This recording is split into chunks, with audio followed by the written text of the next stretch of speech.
Members of the United States military are freaking out after they was told by their superior officers that they are fighting a holy war in Iran and that Donald Trump was appointed by Jesus to usher in the end times. This is how a United States commander was addressing his troops. President Trump has been anointed by Jesus to light the signal fire in Iran to cause Armageddon to mark his return to Earth. So let me get this straight. So the United States is launching this war in Iran in order to start Armageddon? It's never a good sign when the president of the United States is claiming that he's starting a war in order to kick off the end time. We know of this because people in the military was like, what the fuck?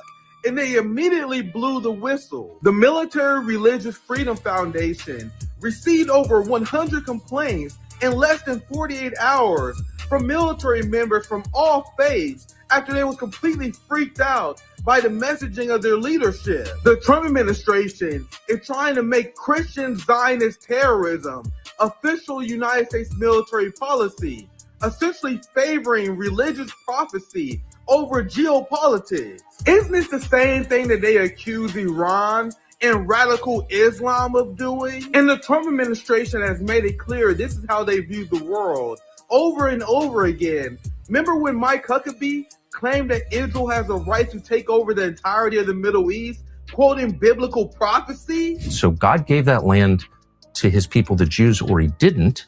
You're saying he did.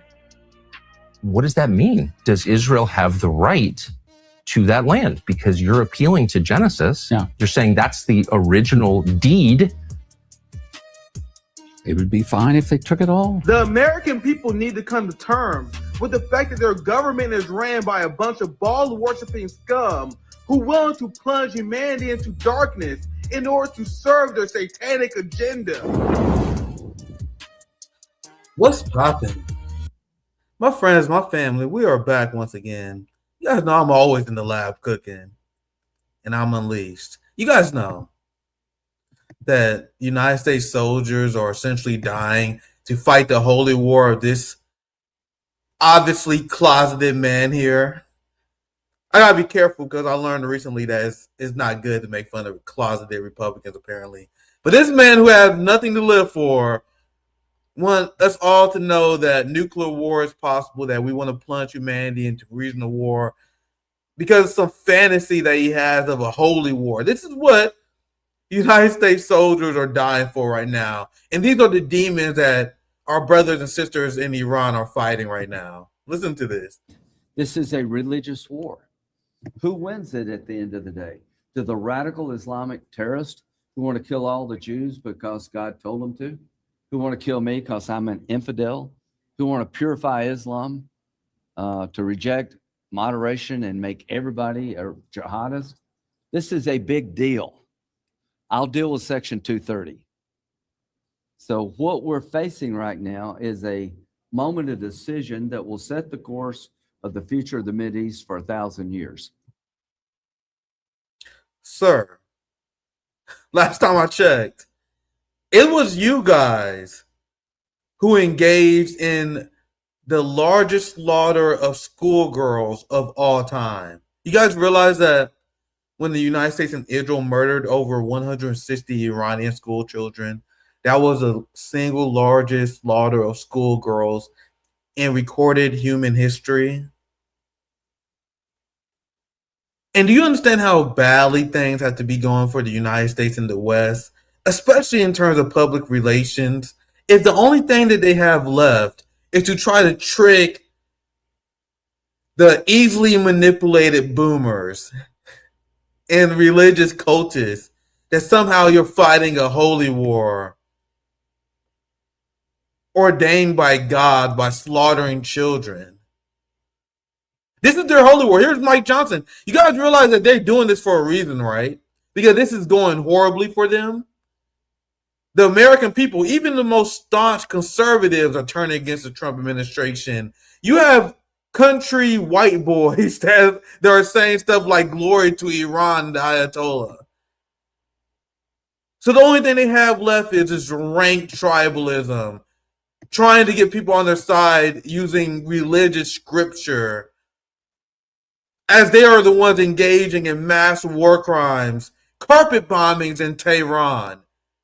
Over 9 hospitals that have been targeted by the demonic West, all because Tehran and our Iranian brothers and sisters have the nerve to burn their Baal statue. You know, the demon Baal that they worship, that they sacrifice children to? I like to think those things are connected. I think it's one of the things that we can bring up to wake up the normies.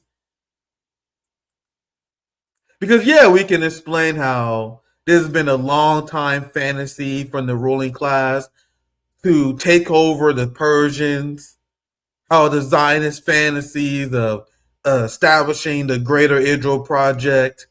But you have to remember that we're here to win at all costs. If you're one of those people that say that Israel runs the United States, even though I don't technically believe that's true, I believe they are one single entity. Whatever it takes for you to win over your neighbors, I think saying that Israel runs the United States is a banger when it comes to turning Americans against Zionism, because Americans love to think they have sovereignty. They love to think that they have democracy. No, you do not. This war with Iran was planned long in advance, and it was going to happen whether Donald Trump or Kamala Harris won. Hope people will realize that. So this is their last hope, is an attempt to turn this into a holy war. So we're fighting your holy war, Mike Johnson, now? Have been, and they say the quiet parts out loud. They wanted to wipe Israel off the face of the earth, and they'd like to take us out as well. We're the great Satan in their analogy and their misguided religion, and there was no way to appease them. And their misguided religion? So you guys are fighting a holy war now? I thought it was for regime change. I thought you guys didn't want Iran to have a nuclear weapon, and now you're announcing to the world that you're fighting a holy war?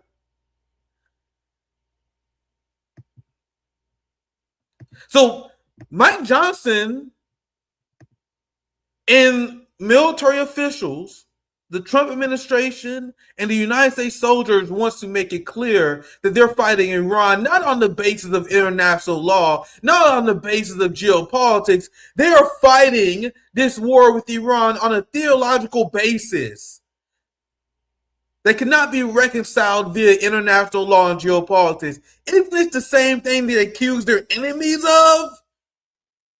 Didn't they tell us that we're supposed to distrust our Muslim brothers and sisters, and many people are realizing, I realized it for quite some time, that everything they told us about our Muslim brothers and sisters, everything that they told us about radical Islamic jihadists is actually true of the Jewish supremacists.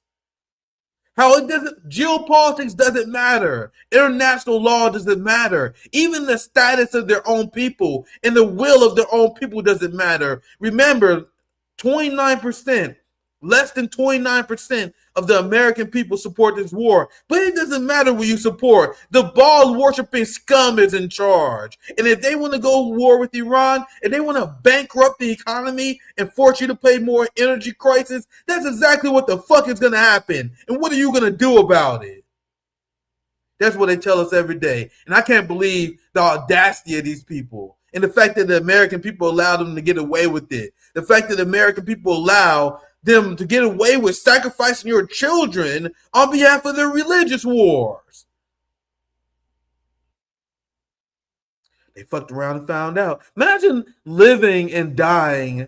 Imagine dying in order to achieve the geopolitical vision of Mark Levin. Bro. What an eternal fucking L. I'm sorry, I told you guys I'm done with these fucking dipshit U.S. soldiers. Mark Levin says U.S. soldiers killed in Donald Trump's war died for a great cause. Bro, imagine being that cook. You spend your one life dying for the cause of Mark Levin. Bro, that's an eternal L. Your God in the afterlife is going to be laughing at you. Unless you serve ball as well, and he'd probably be proud of you. and throw you in the excrement, in the boiling excrement. You know, the same boiling excrement that many of these Zionists, a lot of these the people who follow Judaism, they believe that Jesus is boiling in an excrement of shit, by the way. So at least if you're a Goy soldier and you die for Israel, at least you be boiling next to the shit next to Jesus. Don't get mad at me. That's what they believe, fam. That's what Christians, this is who Christian Zionists believe is their best friend. The people who believe that Jesus is boiling in shit in hell. Meanwhile, our Muslim brothers and sisters, they believe that Jesus is a holy figure, is a saint, is a prophet, and they believe that Jesus is in heaven, in eternal paradise, after what the service he applied to mankind. The Muslims and our brothers in Islam, they respect Jesus. Meanwhile, the Christian Zionists, they hate them. Someone explain it to me. People have no idea how much the American people was cooked. Worshiping the people who disrespect and spit on Christians, say that Jesus is in shit in hell. Meanwhile, Islam, they worship and honor Jesus, and you guys hate him. Don't get mad at me. The religious mind baffles me as well. And this is what the liberals, they love to criticize this part. They're like, look at this Christian nationalism. Isn't this Christian nationalism so dangerous? Fam, I'm so fucking tired about hearing Christian nationalism. It's not Christian nationalism. It's Christian Zionism. I really wish liberals would stop being stupid as shit right now. You gotta notice that that's the job of liberals and Democrats, democratic socialists. They're fucking useless. Their only fucking job is to be dumb as hell right now. And they keep talking about Christian nationalism. Nigga, there's nothing Christian nationalist about Christian Zionism. I almost wish we had Christian nationalism. Christian Zionists believe that we should send taxpayer money and send our children to fight and die on behalf of a genocidal apartheid state. What the fuck is nationalist about that? You guys see how liberals exist to dumb shit down? Our entire life they talk about Christian nationalism. Nigga, it's Christian Zionism. I'm not saying that Christian nationalism is a good ideology. But wouldn't Christian nationalists just on principle be like, hey man, I don't think we should be fighting a holy war on behalf of Jews? Whether you agree with them or not, isn't that the position of Christian nationalists have? No war for Jews or any other religion in another goddamn country. I'm a Christian nationalist. That is not what we have in the United States. We have Christian Zionists that are willing to send their children off to die for wars on behalf of their Jewish supremacist lord. These are the people saying that we must honor the Jews. Yeah, no, that's what Charlie Kirk said. Charlie Kirk was like, don't you know that we got to honor the Jews? This is who they want you to fight and die for. And meanwhile, the liberals are talking about fucking Christian nationalism. And that's why I roll my eyes at these motherfuckers. Because they go after Christian nationalism. They go after radical jihadist Islam. But the second that you say a goddamn thing about Judaism, like, hey man, why do you guys say that Jesus is boiling in shit? Why do you guys say that you're allowed to rob the Gentiles? That it's not a crime for Jews to rape the Gentiles. You bring up this shit that they say, and the people are like, oh, you can't say that. That's anti-Semitism. You guys see why I'm disconnected from the left? Why is only one religion not allowed to say this shit? Why is only one religion the one that is above criticism? So you have dipshit liberals that be like, oh my God, we got to talk about the rise of Christian nationalism. Even though it's actually Christian Zionism, which they're not allowed to criticize. And then you got dipshits on the right. They're like, oh, don't you know that we're being taken over by a radical Islam? As our Congress is bowing and giving applause to Benjamin Netanyahu, as our politicians are bought off by an army of Jewish supremacists, the dipshits on the right left. Don't you know that Islam is taking over Western society? You guys see how both sides are designed to be stupid as fuck. Look, this is what the experts on MSNBC is talking about. They were never talking about why we're fighting war for the Judaism cult, the Jewish supremacists that hijacked the religion of Judaism. Not to cast aside I'm not casting aside everyone who worships and believe in that religion. I'm saying that your institutions have been hijacked and they're rotten, and that's just a fucking fact. Look at all the synagogues who support the genocide of our gods and brothers and sisters. Look at all the synagogues who provide material support for the IDF and the genocidal war machine. How many synagogues? Don't worry, look it up. I want to hear your guys' answer on this. I want someone to clarify for me. How many synagogues have spoken out enthusiastically against the war in Iran? Don't worry, I'll wait. Out of the 3,000 plus synagogues we have in the United States, how many have spoken out against the war in Iran? What, 4? They're probably 3. I think it's 3. How many you guys think it is? I think maybe they might go 7. Maybe 7 of them did. Are you guys feeling bold? Do you think double digits? Out of 3,000 synagogues in the United States, do you think the number hit double digits? Do you think 11 oppose the war in Iran?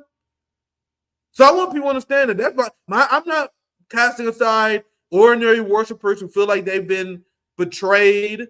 Someone said 1. Our anti-Zionist Jewish brothers and sisters who feel like they've been betrayed. I'm angry on your behalf. I'm not mad at you. I'm like, bro, they upset with you too. They don't like you either.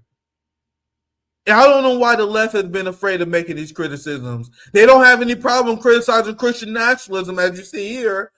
Look, Christian nationalism threatens First Amendment. Come on, bro. Who are the people that are forcing an entire population to accept the idea of a Jewish apartheid state? And they're passing IHRA laws that would make you an anti-Semite if you don't believe that Jewish people are God-chosen people with a God-ordained right to land in the Middle East. Meanwhile, liberals, the high-minded liberal mind, they want you to believe that it's actually Christian nationalism, not Christian Zionism, that is responsible for the free speech threat. You guys see how the job of liberals is to be as dumb as fuck right now. I tell you guys, I've been watching these places obsessively. I watch propaganda on the right, which make your blood boil because how evil it is. But I'm telling you, fam, the liberal side of the pro-Iran propaganda, I believe it's been more deranged. That's just an opinion.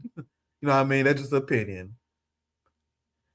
Because they will say shit like, yeah, I believe Donald Trump is a tyrant who lies about everything. And then they will repeat the said tyrant propaganda. They would say, yeah, I believe that the United States shouldn't launch wars on Iran. But if they do achieve regime change, we can all agree that would be a good thing, right? Bro, the messaging from these people have been incoherent and borderline evil. So I want to cover this before I get my guess. I think we have Adnan Husain, a geopolitical expert, who will be joining us here soon. But do you guys want to know what they're telling their liberal audiences in MSNBC and CNN? Well, as more dead soldiers are being racked up. So why As did Donald Trump just start this war? Why is this happening? And so why did Donald Trump? Jesus Christ! So as it become more obvious that this war is a disaster, you're seeing Zionist propaganda and Western media try to deflect blame away from Israel. You don't believe me? So they was hyping this segment up. This was like a day or two ago, where they're like, we're gonna bring Rachel Maddow to tell all the libs what's exactly going on in Iran.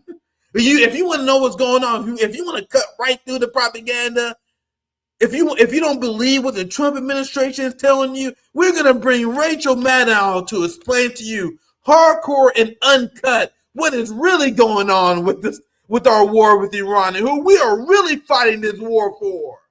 And it was like, we're gonna explain what we are really fighting this war on behalf for.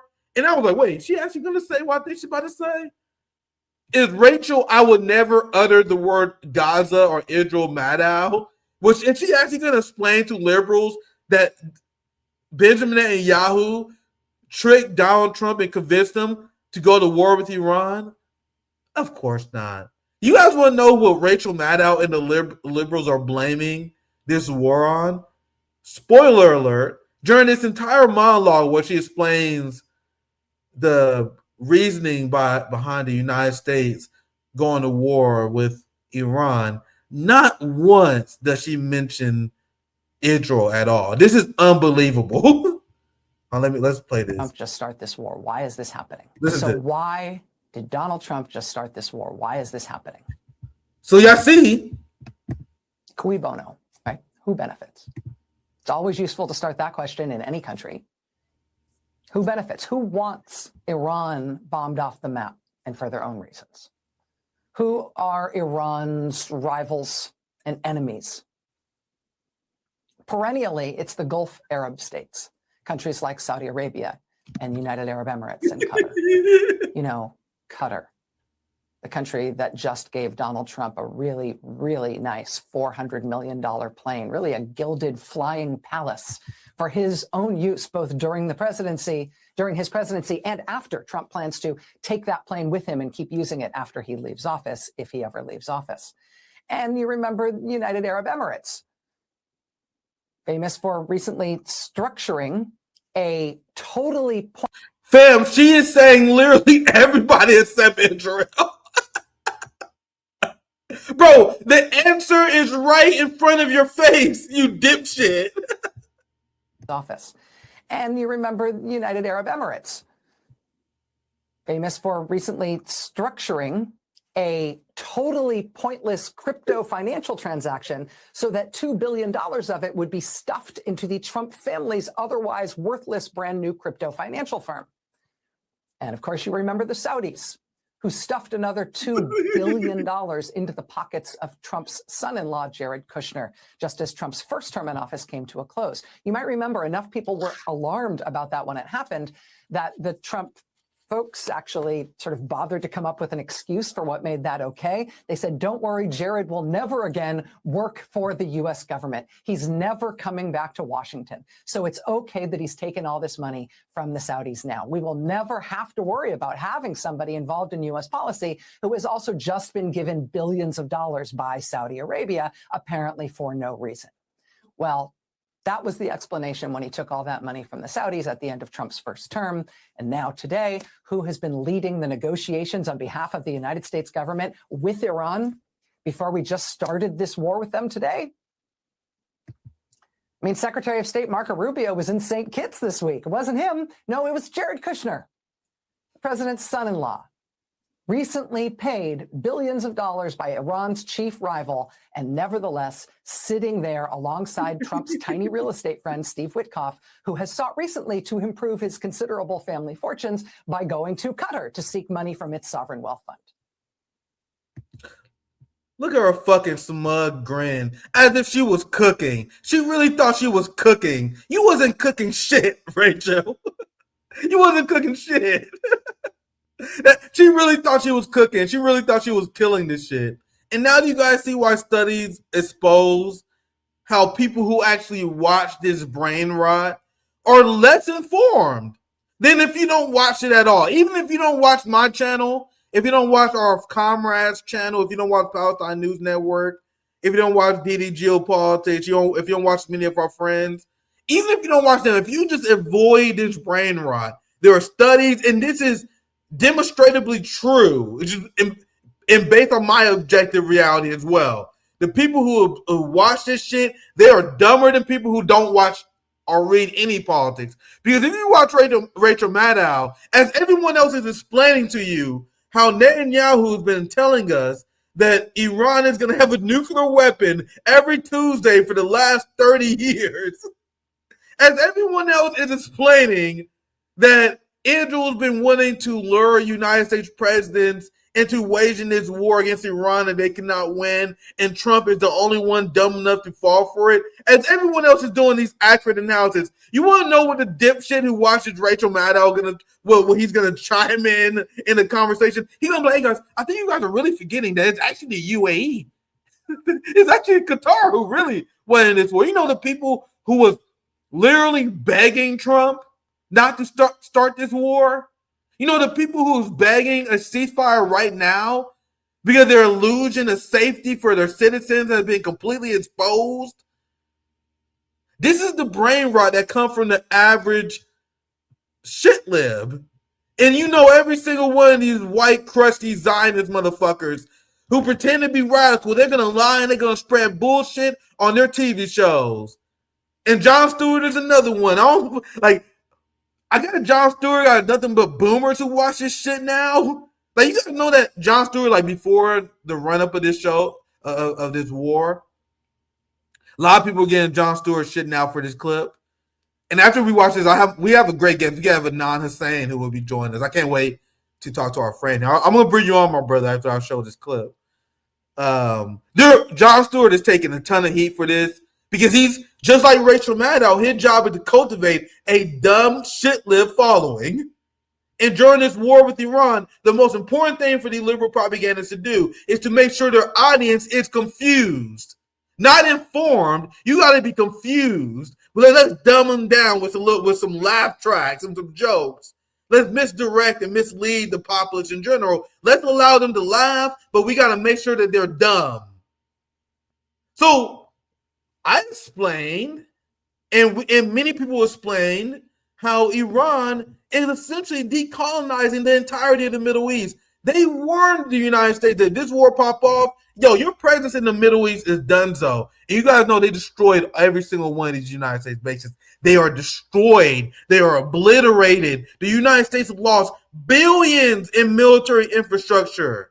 Why do you guys think they're carpet bombing Tehran right now? Why do you think they are lashing out and making the Iranian people pay in blood? The only thing they have is war crimes, that because they are facing a tactical defeat by the Iranian regime. But you want to know who doesn't understand this? The dipshit who gets paid millions of dollars, because his job is to mislead people. So wait a minute, let me get this straight. America and Israel attack Iran, and Iran's answer is to just attack everybody. You know, having been in a bar fight or two in my life, I'm pretty sure the worst thing you can do during a 2-on-1 beatdown is slap everyone else. Hey, not every part of me is getting punched. What are you doing? Hey, you! So what is Jon Stewart not telling you? What is he trying to misinform his audience of? He's not telling his audience, obviously, that Iran is striking United States bases in the region.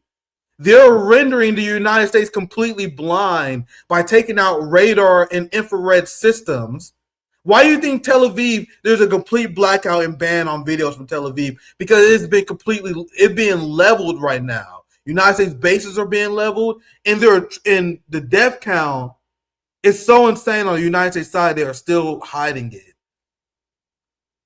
I think it's still up in the air. You got Russian news and Russian propaganda. They're bragging about hundreds of United States soldiers are dead. The Iranian propaganda machine is bragging about hundreds of United States troops are dead. I am here to tell you guys that we're in the fog of war, and both sides will lie, even if the side that we are more affiliated with. The only thing I will say is if you think that only 4 United States soldiers have died thus far, I got a fucking bridge I can sell you. You are delusional if you think that number is only 6. But I can continue this all day, but I have to get the thoughts of our esteemed guest. We have my friend Adnan Husain that joined us today. You guys know he's always in the lab cooking as well, the host of the Guerrilla History podcast. Amazing writer, historian, geopolitical reporter. I'm glad to have you back on RBN and for you joining us tonight. Thank you, Adnan Husain, for joining us tonight. Thank you, man.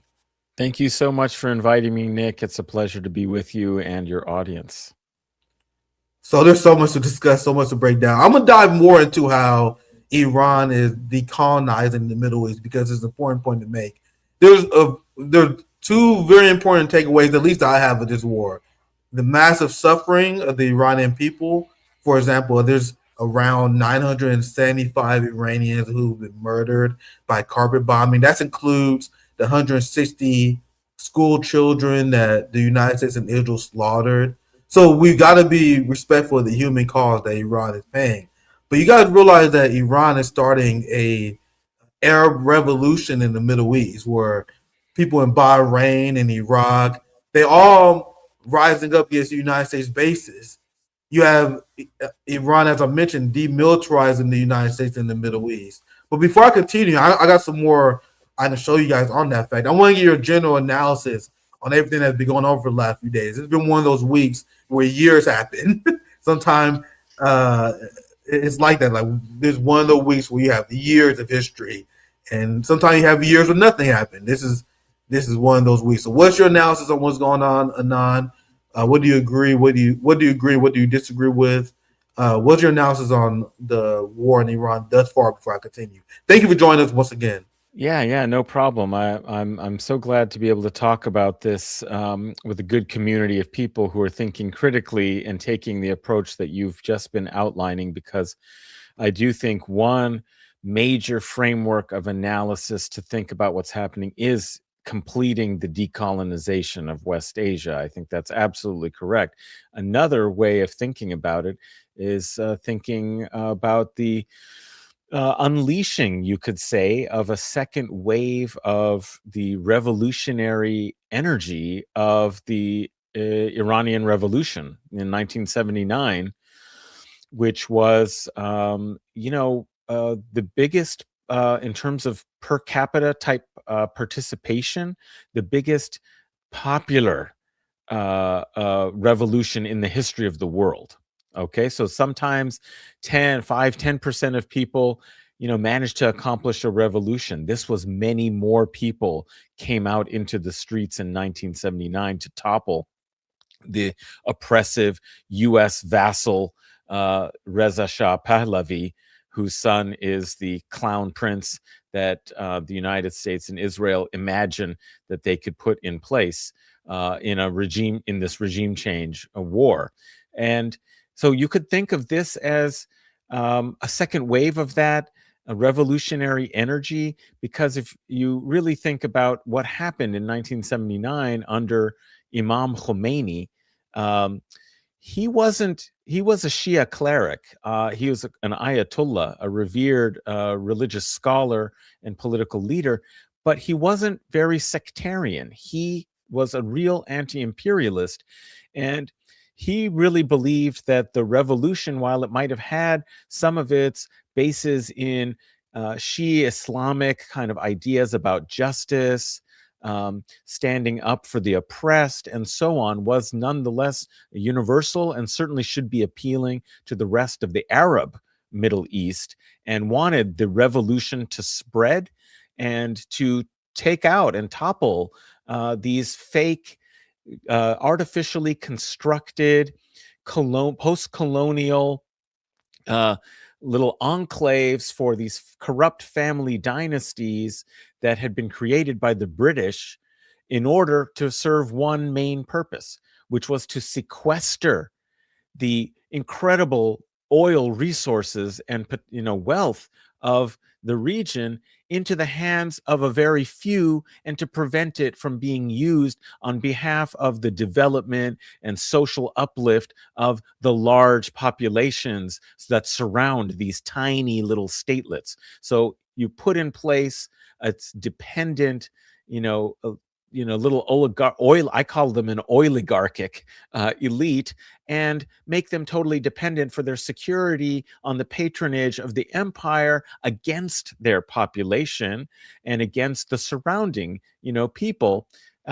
These are basically, illegitimate kinds of constructions that have been draining, on huge, like Las Vegas style buildings, vanity projects, incredibly ridiculous and vulgar consumption and excess display of wealth on ridiculous things, hosting Formula One races, and trying and building huge kind of buildings, architectural monstrosities, in order to kind of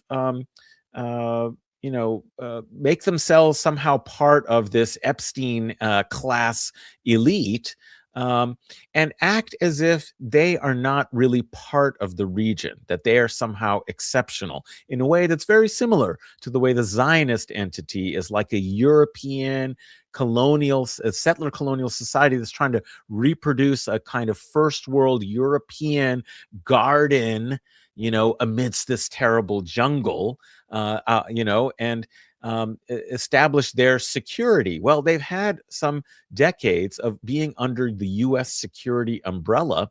And what Iran has done in 2-3 days has completely pierced that entire narrative, the whole fantasy, the brand of Dubai as this cool place where you can kind of, go live this in a warm climate, kind of upper class life where you depend on the practically enslaved labor of people from the Philippines, Sri Lanka, Bangladesh, India, Pakistan. And, this is really what they are kind of targeting, is the idea that you can host US bases, CIA operatives, Mossad agents, and expect that they're not going to be targets of an anti-colonial war. I mean, that's ridiculous. What they should be doing, I think, what they really should be doing is looking at their situation. The US doesn't care about them. They care about protecting Israel. In fact, there was a, Saudi official who gave an interview where he mentioned that the US has totally abandoned us.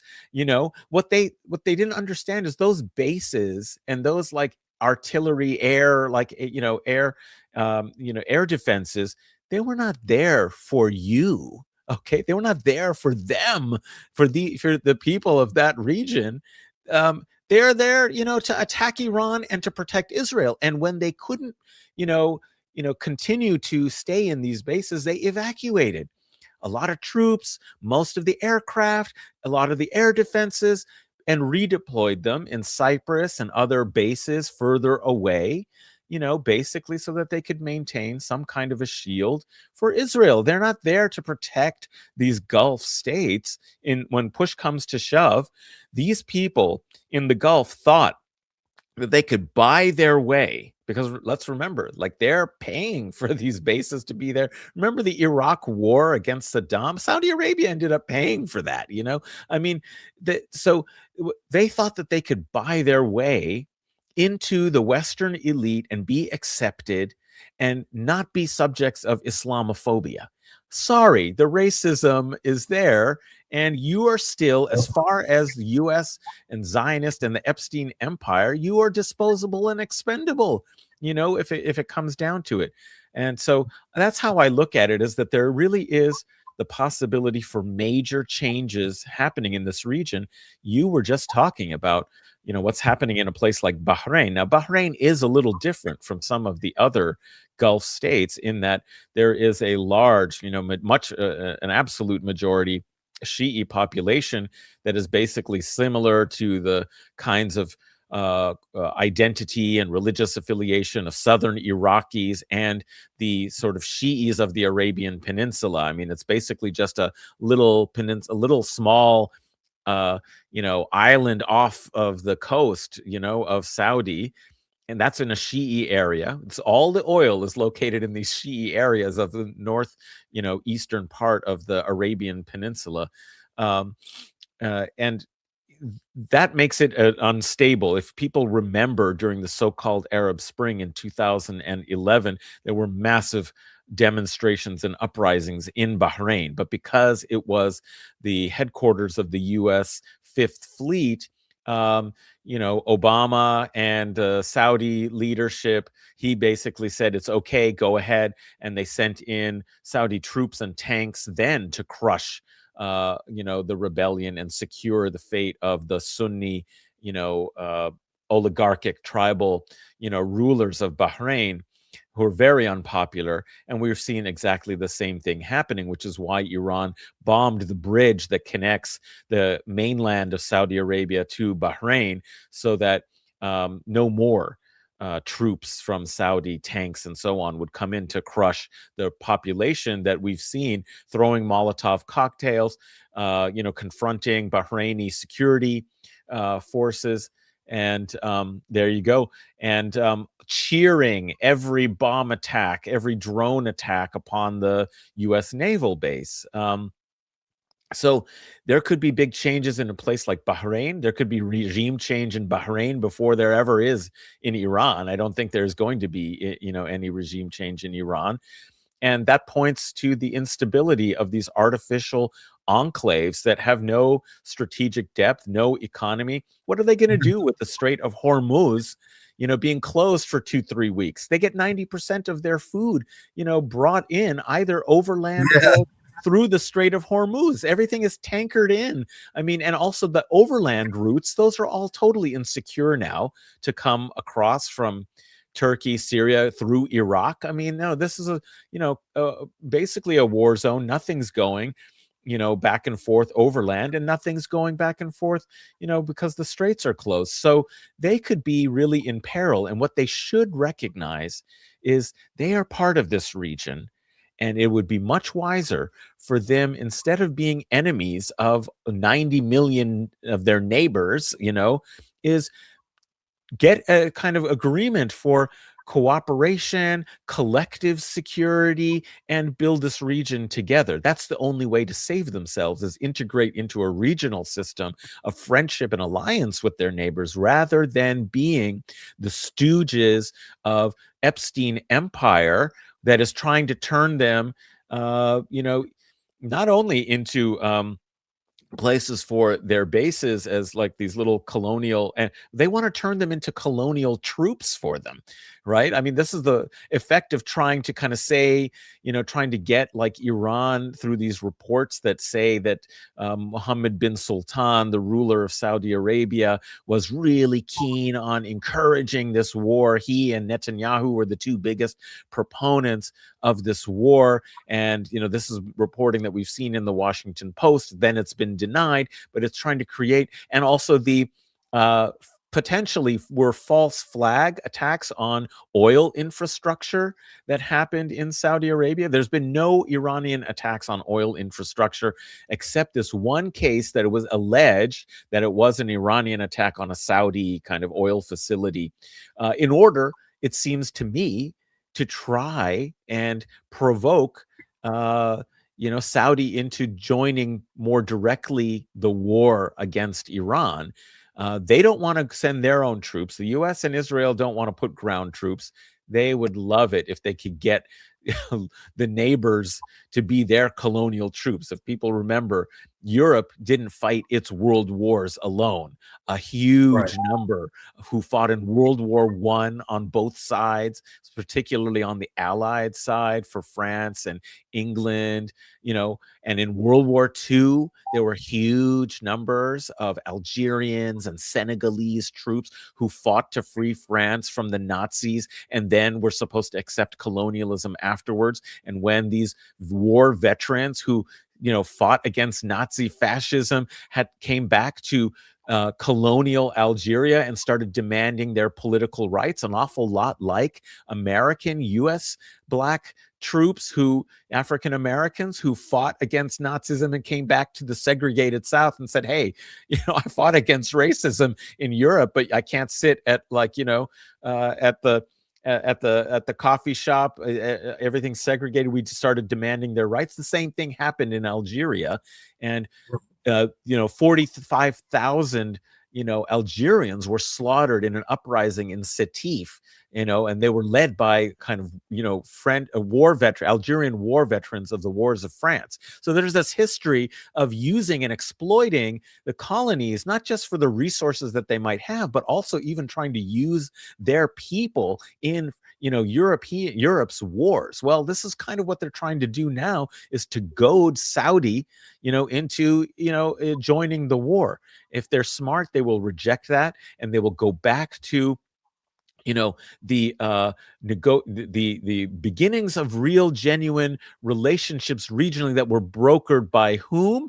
China 2-3 years ago. You remember the beginning of Saudi Iranian diplomacy that led to mutual recognition for the first time in 3-4 decades of having actual diplomatic relationships.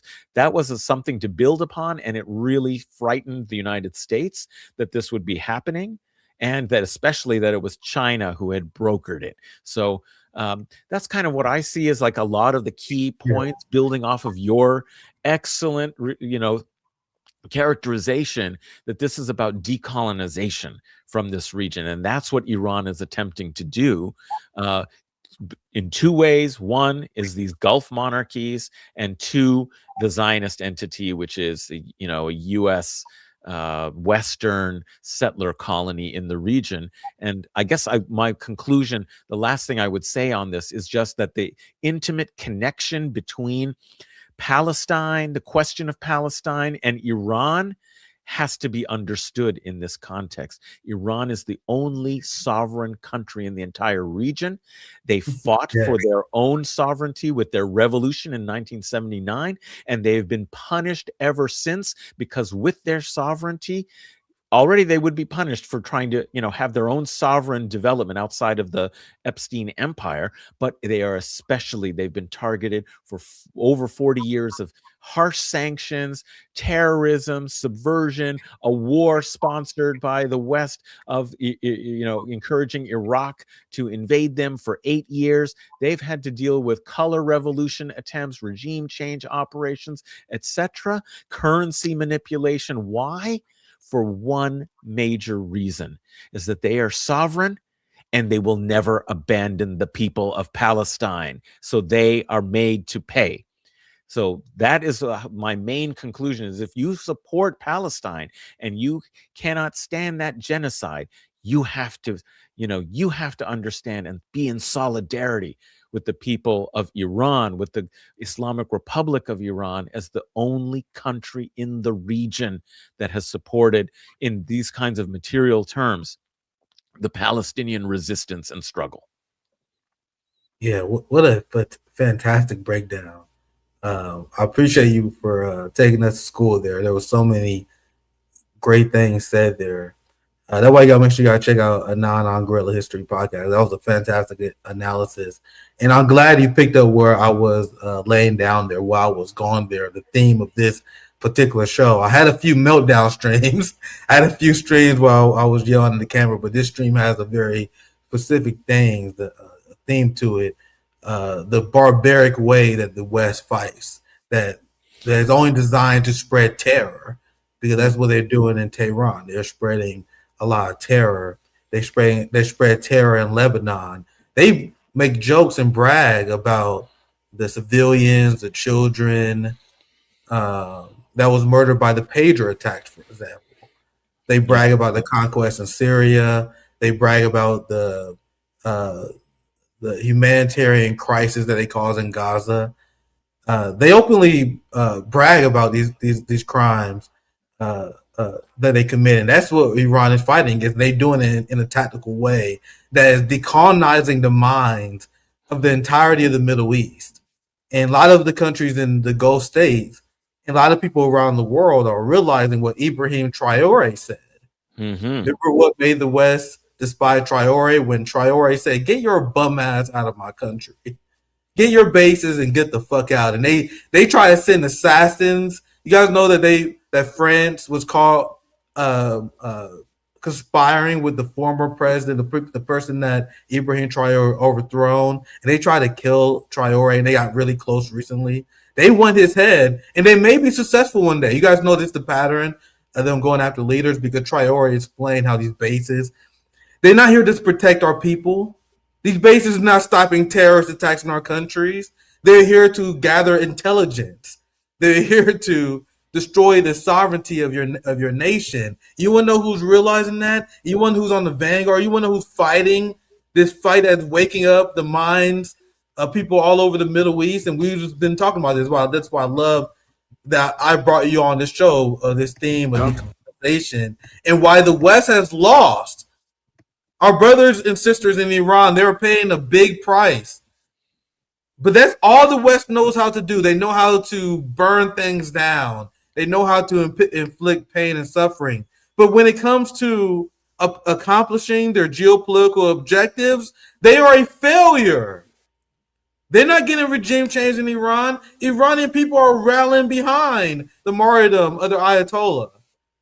They are in all around the Middle East. You had this religious figure who was martyred during Ramadan. And now, right as he was on his deathbed, a lot of people expected him to die in around a year the many cancers he had. But he was martyred by the United States and Israel, the great Satan, when he could have had safe haven in Russia. Putin offered him safe haven. He could have been hiding in a bunker like Netanyahu in the Israeli genocidal politicians. But he died fighting with his people. Who does that remind you of? Sinwar. Mm-hmm. They keep creating these martyrs, and now his martyrdom has united Muslims all across the Middle East. This is just one of many of the scenes that the corporate media refuse to discuss. There are people who in Iran, I wonder if I can find a clip, but there's so many of these clips and rallies of people of Iran rallying behind their leaders. Look, Western media won't show you what real Iranians think. For the sake of time, we can't watch all these videos. I'll show you a few examples. Here's one of them. Here's another one. Iranian girl to Donald Trump. Oh, she was cooking. Don't be happy with traders. We have a larger pot. This is a short video. Let's watch it. This is only 30 seconds. Let's watch it. اولا که باید بگم من پشت کشورم وای نیستم. طرف حقم میدونم ولایت فقیه. تا الان سرباز رهبرم سید علی بودیم. از اینجا به بعد سرباز هر کسی هستیم که به تشخیص مصلحت بشینه سر جای ایشون. تو دشمنم بدونه اون آمریکای و همون ترامپی که 3 تا نقطه میذارم براش بدونه که با اون کثافتکاری نمیتونه خاک پاک ایران رو بگیره. دلش به اون 2 تا وطن فروشی که دارن اطلاعات میدن خوش نباشه. ما جمعیتمون بیشتره. Here's another one. Look, listen to Iranian women. But here's the Iranian women. American and Israel dug their own graves, and we will bury them one by one.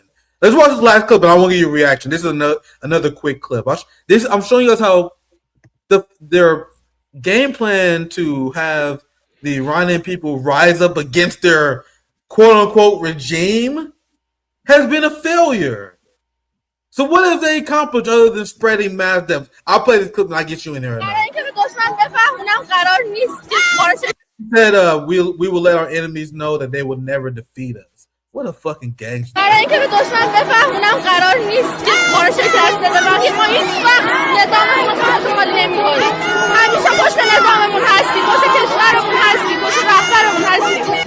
ما پشتیبان نظاممون هستیم، ما پشتیبان رهبریمون هستیم و انشالله که خونش بر زمین نخواهد موند و انتقام خونش انشالله ما خواهیم گرفت. پیامتون به دشمن چیه؟ قبر بدی برای خودشون کردن. همین آمریکا و اسرائیل واقعا قبر بدی برای خودشون کردن.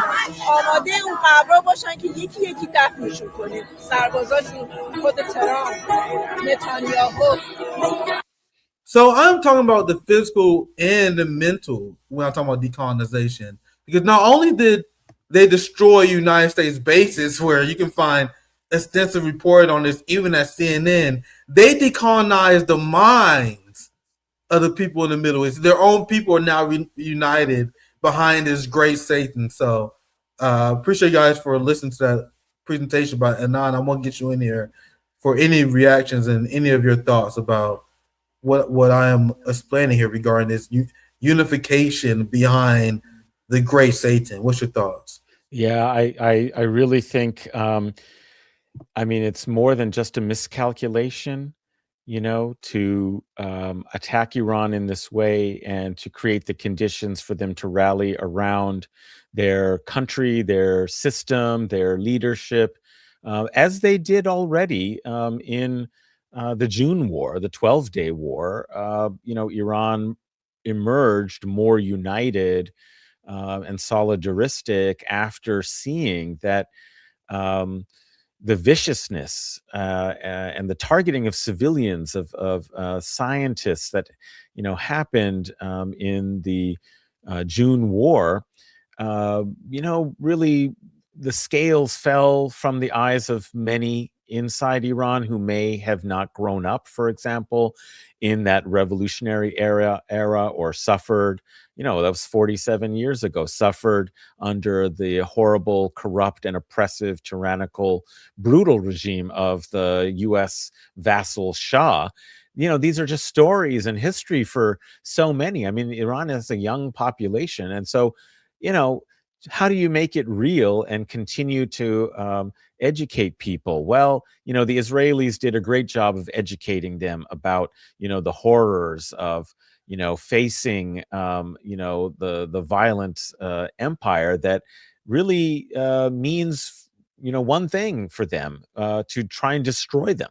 It's not just changing the regime. For Israel, they see Iran as an existential challenge to the idea of their total dominance and hegemony in the region. And so for that, they can't afford any kind of national sovereign Iran, whether it's like under the Islamic Republic or anyone else. Unless it's an absolute vassal state, they will be feeling insecure. So people have started to realize that.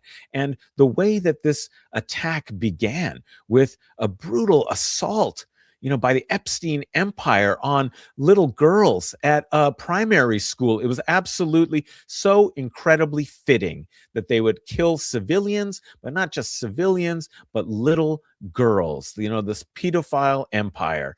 That is another thing that absolutely scandalizes anybody with a heart. And it obviously shows that this is not about some kind of targeted, clean, surgical operation to remove, the clerical theocracy. No, it goes to something deeper, and Iranian people have responded. The fact that the United States and Israel fell into the trap of martyring, Ayatollah, the supreme leader, Ayatollah Ali Khamenei, is just so incredibly dumb, it seems to me. Who's advising these people? Do they not know the first thing about Shi'i revolutionary theology and what General Qasem Soleimani said before he was martyred and assassinated in Iraq in the first Trump administration? He said about Iran, and you could take it as a wider meaning, but he said, we are the nation of Imam Husain. Who is Imam Husain? He's the martyr who stood up against the corrupt, evil, illegitimate empire of his time, the Caliph Yazid, and didn't just stand up and be and end up being martyred. He was killed with his companions, his family, his children, his wife, his extended family and followers in a massacre, a lot like that attack on the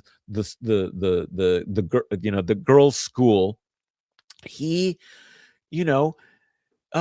was ready for this. This is exactly the way he would have wanted to go, and he was 86. What more can he do for his country than to give them a legacy of an example that inspires them to combat and fight the United States and come together by demonstrating how horribly tyrannical and corrupt that this Trump regime is, the Yazid, the evil caliph in the narrative, and of course, who is Imam Hussein? He's the grandson of the Prophet, a revered holy figure by Muslims, whether Sunni or Shia. So they fell into the narrative trap of exactly what would work to resonate with this community of people, that their leader was willing to die for them and their country. He didn't, as you said, he could have taken security somewhere else outside the country. He could have gone to a bunker, but it's obvious that he expected that the last great act of service he could do for his country was to unite people by exposing the evilness of this regime. And it has unleashed revolutionary fervor and force that is really going to be dangerous and damaging for any U.S. colonial and imperial project in the region. I just can't believe that nobody knew enough to know that the so-called decapitation strikes could boomerang back at you. It's just utterly insane, it seems to me, to go for that as a tactic. And what has happened is because it didn't work, and because millions of people came out into the streets, we saw some of them interviewed there, but it's been millions of people in the squares, in these traffic circles, the square, Meidani Inqilab, the Revolution Square, and many, many others throughout Tehran and in cities across Iran and across the Middle East. People came out in millions to show not just the grief for the martyrdom of Hussein, of Imam Hussein. It's something that's celebrated annually as they remember and they say this narrative, but it's not grief the way you and I think of grief in our Western sort of style, that it means that you want to withdraw from the world, you curl up in a ball of individualized suffering. No, it is collective and it is defiant grief.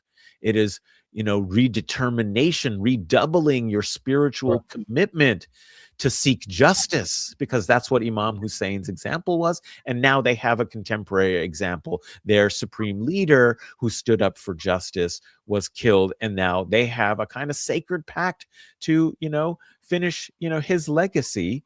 And so it just seems to me it has unleashed, this kind of force that I don't think they anticipated or understood, because their whole battle plan and a form of attack was built on Orientalist, Islamophobic racism and Western superiority. These people, they can't do anything. We just kill their leader, they'll fall apart and be paralyzed. They won't know what to do. This is like the theory behind it. And when it doesn't work, and you counterattack, as Iran did immediately. They counterattack and they're taking out these bases, the U.S. bases, radar, etc. 3 planes, F-15, maybe I think by now 4 F-15s have been downed. The U.S. won't admit that they were shot down, but that's the best kind of evidence, I think, is that they were. This counterattack, and Trump even admitted that they were surprised that they attacked the Gulf region. I don't know what they were doing. Didn't they hear, Foreign Minister Araghchi at Davos say, if you start a war, it's going to be a regional war, does nobody listen and watch Sayed Mohammed Marandi? He's on every channel, maybe not on the mainstream, but he even tells Peter Piers Morgan. Why is it such a, impossibility for them to listen and actually take seriously? He has been telling them, if you attack Iran, Iran will go after these Gulf, monarchies. But it's this kind of idea, we are so superior. There's no way that they could stand up to us. That's what leads to these catastrophic, miscalculations that are based on believing your own hype and projection. And as a result of the counterattack, because of resistance, that's what leads to the bloody, kind of widespread kind of bombardments that they're doing on the civilian population, because their attempts to take out the leadership and foment some kind of popular movement for changing, the government and uprising and so on. It hasn't worked. And in their frustration, all they know how to do, as you said, is try and punish the civilian population. And the people of Iran are paying a terrible price that we've seen, for 2.5 years in Gaza, in, a year and a half in southern Lebanon, now redoubled and starting again. And, it's just sad to me that, this, peoples of West Asia, of this region, have had to be the sacrifice, have had to bear this kind of burden of fighting the empire for 30, 40 years, 20 years of the global war on terror since the Iraq war. But before that, the Gulf War, the sanctions, I guess what I would hope your audience will ask a question: why are there not people out in the streets for this the way that they, when the Iraq war happened, was being built up 2003, there were millions of people, demonstrating in the United States. And that was for a thug of Saddam Hussein. The, Islamic Republic of Iran is not led by the kind of like brutal gangsters. I don't care what the propaganda has been. That is a leadership that you may agree or disagree with many things about their policies, etc., but they do care about their people and the development of their society, And the only way I can explain it is that a lot has changed politically, and also, we don't live in a democracy. So, of course, protests, which is meant to be putting democratic pressure, it seems that we've discovered that it just doesn't seem to work the way we hope and expect it to. But it's still absolutely necessary that we demonstrate our rejection and repudiation of this kind of brutal, illegal slaughter. The only way I can really explain it is that there's just a lot of Islamophobia. And, maybe it's also, we're suffering so much here at home, terrible economy, ICE brown shirts, running around, attacking immigrants and even shooting, citizens.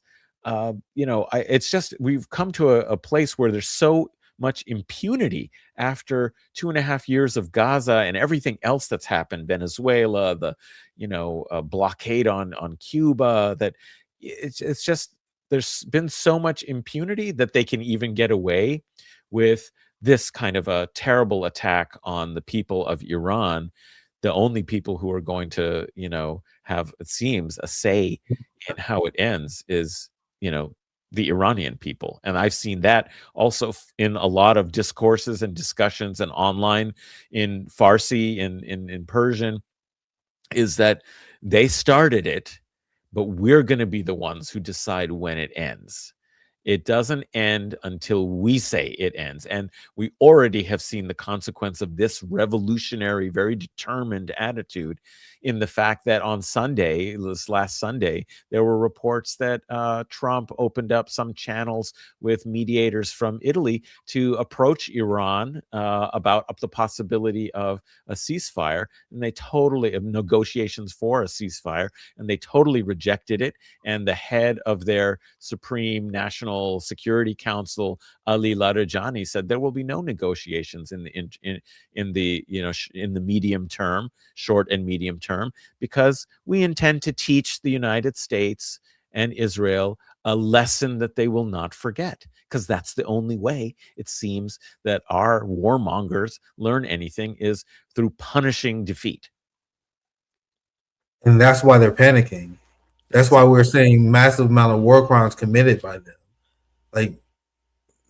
Like nearly 1,000 people killed in Tehran by this carpet bombing. That's the only way they can respond to tactical defeat. And I explained like how Iran started a psychological revolution, a cultural revolution of people rejecting the United States and Israeli aggression. But then they're just the straight up physical part of it too. Because as I mentioned before, I'm not sure we can take Russia's word for it yet, Iran's word for it yet, about the number of United States troops that have been killed by Iran. But if you think the number is only 4 or 6, you are out of your damn mind. Like, for example, there's just a few things that people are noticing. Like, this is one that is something that kind of floating around. Shout out to Rebecca Jones for showing this. It's not a good sign that the United States is hiring people to sort through the personal items of dead soldiers. So will they be hiring for this position if there's only a few soldiers who died? And Adnan, I think you're muted if you want to chime in. You're free to chime in anytime you want. I think you're muted. I don't know if you want to chime in, but does it sound like it's only a few soldiers dying if they putting out these urgent hiring to sort Yeah, through. I was just going to say, well, I guess it's just government inefficiency that they would hire, like a whole person to just deal with 4 or 6, people's effects. I think you're absolutely right. It betrays that there is a serious job there. And I don't know if I saw this. What I was showing earlier, how Mark Levin is just thanking all the dead Goy soldiers for dying. This is what they're saying out in the open. Bill Ackman, Mark Levin, that all these soldiers are dying for a great cause. So United States soldiers are paying for this dearly, and that's going to have a huge effect psychologically to the American people, seeing that there's a cost to this war. And what do you guys think is going to happen to public support, which is already low, once gas prices start to rise, once more people start going back in the coffin? And remember, people still they still oppose this war as it is right now. And meanwhile, in Iran, they have these massive demonstrations of tens of thousands of Iranians claiming that they're going to fight to the death. Who do you think is more motivated? Them or a bunch of teenagers who only sign up to the military because they want free college? Because they're trying to make their papa proud? Who do you think is more motivated to fight this war? Look, this is the Iran decolonizing the Middle East, whether they like it or not. Embassies closing, U.S. bank bases closing. They are engaging in a massive retreat of United States resources in the region because they're trying to prevent them from being destroyed. Iran already caused billions of damage to United States military installations, and they keep a lot of these numbers hidden. And they call for a massive retreat so Iran wouldn't bomb them. So this is Iran demilitarizing the Middle East, fam. To great cost to the Iranian people. So right now there's a lot of bullshit Western media spin. Oh my God, the United States is destroying Iran and hammering Iran. Yeah, they're committing massive atrocities. But Iran is demilitarizing their presence in the Middle East. They are already in panic because they're low on munitions because they were spending the last few years slaughtering Palestinians and arming Nazis in Ukraine. So even before this conflict, Adnan, they was worried that they didn't have enough munitions for their China 2027 plan for whenever China reunifies with Taiwan. They was worried about that before this conflict. They was like, hey guys, we don't have enough munitions to counter China. Now they're spending that before the China-Taiwan reunification. So Iran is directly demilitarizing and weakening the empire and opening up a giant lane for who? Russia and China. Mm-hmm. Global solidarity for people who are fighting against the empire. And a lot of Americans are sleeping on this. They don't understand there's a massive, they're like a fullback in football. They're here to create an opening, and they create this massive opening for Russia. Because what's Europe doing? I'm sorry we don't have enough time to cover this. I planned on to, but I have a hot spot I just released on this. You guys know that Europe is begging to use Russian gas now. So they just created this giant opening for Russia. Now they won't be able to commit as much in Ukraine. Now the Taiwan plan is done. They put the American empire at checkmate, mm-hmm. Even though they're paying a great cost. I really need people to understand this. And this is, and Nan, I think you want to chime in. And this is what I mean. Not only just psychologically, not only the massive uprising they're causing morally among the Arab people, but they putting the empire in a very strenuous place. But no, please chime in. Do you agree, disagree? What's your thoughts on what I'm saying? I think Trump is accelerating. Is he a double agent? I mean, what is he? He's accelerating the end. I mean, we knew it was already declining, but this guy is heading it straight into collapse. And there are, exactly as you were saying, these major opportunities. I was thinking about this the other day, and I don't know, I may have said it on another show, but it's crossed my mind. If you're in Caribbean, Latin America, and you care about Cuba, isn't this a great time to try and break the blockade of Cuba and get them some fuel and supplies? If you're China, isn't this the perfect time to consider reunifying the country? I mean, what's the United States going to do?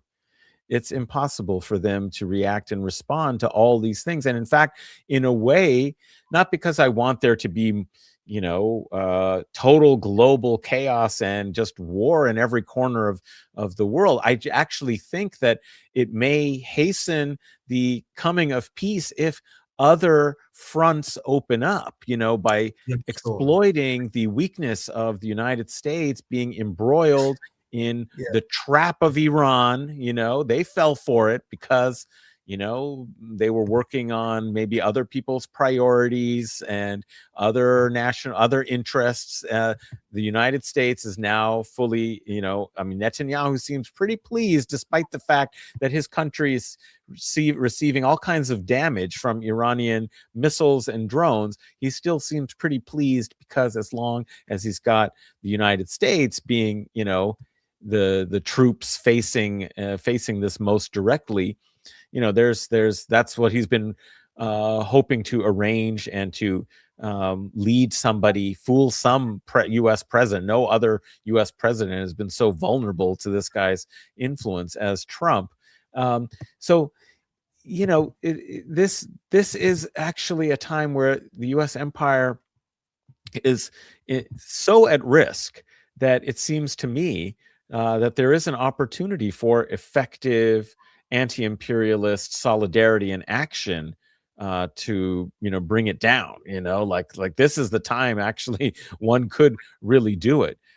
So I'm watching, and I think also on the same side of on the other side of it is I don't think China can afford for Iran to fall. Right. I mean, it really depends on a lot of energy from the Gulf region. I don't think it wants this blockade of the closing of the Strait of Hormuz for a very long time. That could be economically difficult, for China. It has big energy needs. Russia can supply a certain amount, but and this is actually why this may be a bit of a tangent, but because I'm located in Canada, I was quite interested and appalled, frankly, by Prime Minister Mark Carney's aggressive endorsement, frankly, of attacks on Iran, especially after giving the speech for which he was hailed and acclaimed for how middle powers in this era of great powers need to, adhere to, in a collaborative way to international law and, some sense of solidarity here. Like that didn't last very long. Like 2 weeks later, he's endorsing, he put the sign back up in the window. He talked about this, whole thing. I told people he was full of shit, man. I like, guys, don't let him get too much clout off this speech, because it's only a matter of time before he turns back to a loyal lapdog. But please continue. Absolutely correct. I mean, and he showed that he is. But actually, what I think he's trying to do, he was in India recently, which also gets a huge amount of its energy from the Gulf. And he made this deal with China, new trade relationship and special strategic relationship. I think he wants to, he's probably totally in favor of the Iran war for not just the ideological reasons, but because the, Canadian economy actually is very dependent on, commodity resource sales. And what is the biggest resource that is now affected? It is oil. When the price of oil goes up high enough, then suddenly it becomes profitable to exploit the terribly ecologically damaging and energy intensive processing for the tar sands. So Alberta, the tar sands, Canada can be maybe the fourth largest producer of oil, but it's only if the price of oil is high so that it can afford to do the processing for extracting oil from the tar sands and then send it out to China and India. Canada is positioning itself to be the replacement, insofar as it can, of the Gulf oil. That's why he's, really in favor of this.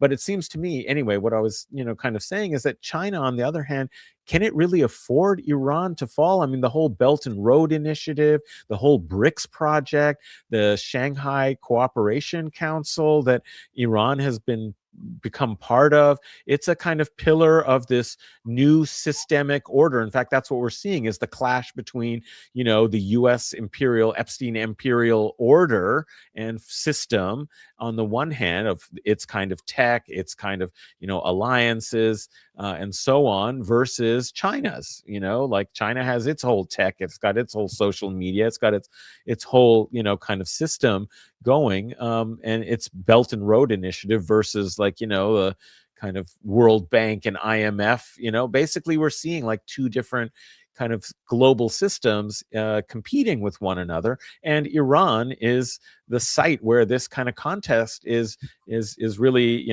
getting kinetic because Iran is actually a very important country, I think, for China's vision of an integrated Eurasia through the Belt and Road Initiative, a major source of energy and so forth. So I'm hopeful that they will recognize that it's important to support Iran so that this doesn't last too long, and that the U.S. empire can be given a very serious blow that will aid China as well as Russia in advancing a counter system, because India has been recruited, it seems. Look at Modi was in Israel, and he was speaking at the Knesset and hailed this strategic partnership based at least in one part on mutual Islamophobia, Hindutva and Zionism, that can bring people together, and so the BRICS project, like India is a major part, it should be a major part of it, but it has cut back on, because of Trump threats and tariffs, it has cut back on its purchases of oil from Russia, right? So it means that, and then having these kind of strategic partnerships with Israel, it means that they're not necessarily a reliable BRICS partner for something more than kind of trade agreements, but actually building a counter system, an alternative. Those need institutions, and those institutions to develop and grow, they need kind of real, consistent, reliable partnership and investment of the participants. So I think this is really a kind of pivot point in history, not just for West Asia, but really for the world. The implications of what happens. Everybody's testing their technology.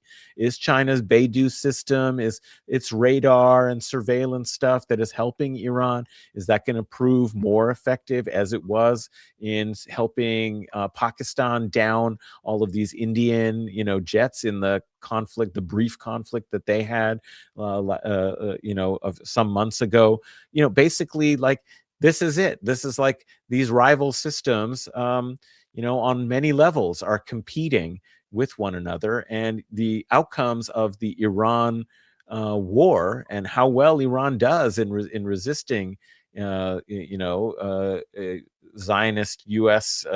empire, is actually going to tell us a lot about what the prospects for the future are, both for China, especially for China, but also for the world.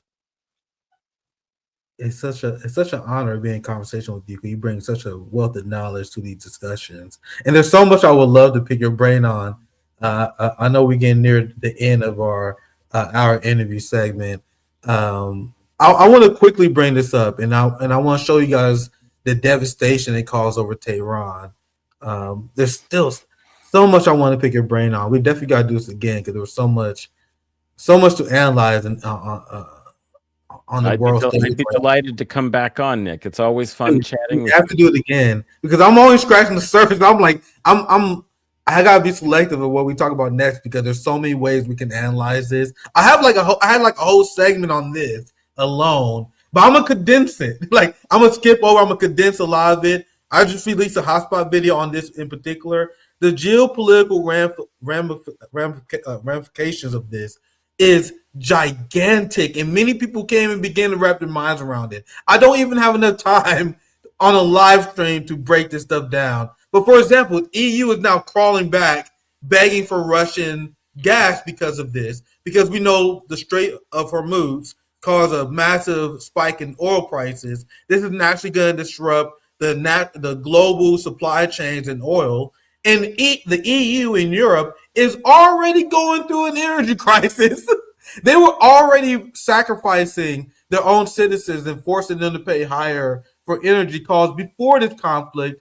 And now the start of this Iran conflict and also Trump's belligerence was kind of the straw that breaks the camel's back here, where they like, is it really a good idea for us to suffer higher energy costs to serve the interests of Lindsey Graham?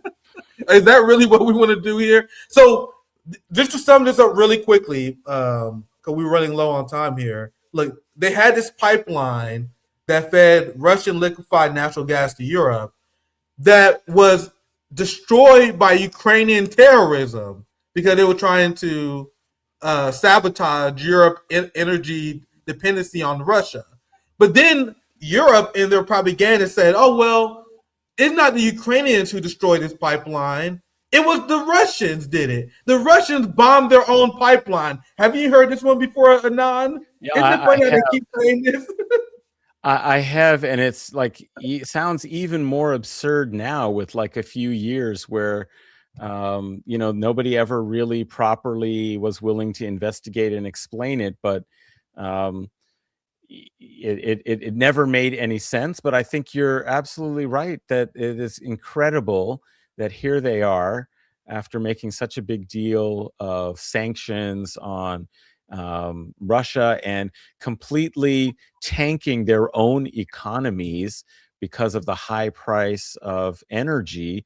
So much of their own industrial base and capacity has been offshored, and even some of it has come to the United States, and they did it really to themselves. And now when it's kind of too late for it to do any good for them, like in terms of their own economic development, now they're in such a desperate situation because the liquid LNG, the liquefied natural gas that they really depend on from Qatar, has been cut off, and energy prices have like practically doubled in Europe. Now it's just a question of being able to keep the lights on, so they're turning to Russia. I mean, but maybe it's a good thing for them to realize, that's who they should be cooperating with. It makes natural sense. Maybe some kind of rationality instead of this crazy ideological Russophobia that has totally dominated, it seems, Western European, political culture for the last decade will finally, end. And that's what Viktor Orban been saying. They've been calling Viktor Orban a tyrant because he's like, hey guys, I think it's fucking stupid for us to cut off cheap Russian gas instead and buy U.S. expensive shit instead. It's going to cause an economic disaster. And then you know what fucking Kaja Kallas and Ursula von der Leyen and them dipshits in the EU said? They was like, don't you know that Viktor Orban is a Putin puppet because he don't want to fucking economically bankrupt his own people? That's why this story is delicious. And I'm going to quickly sum it up here. I'm going to quickly wrap this up here because this whole pipeline thing, remember how they said that Russian bombed their own pipeline? It doesn't even make sense. Why would they bomb their own pipeline when they need to sell? It will harm their own economy to do that. But that's the lie they always spread. But essentially, in a nutshell, the EU went to Ukraine and was like, hey, man, we know you guys are lying about Russia bombing this pipeline. Can you fix that shit already?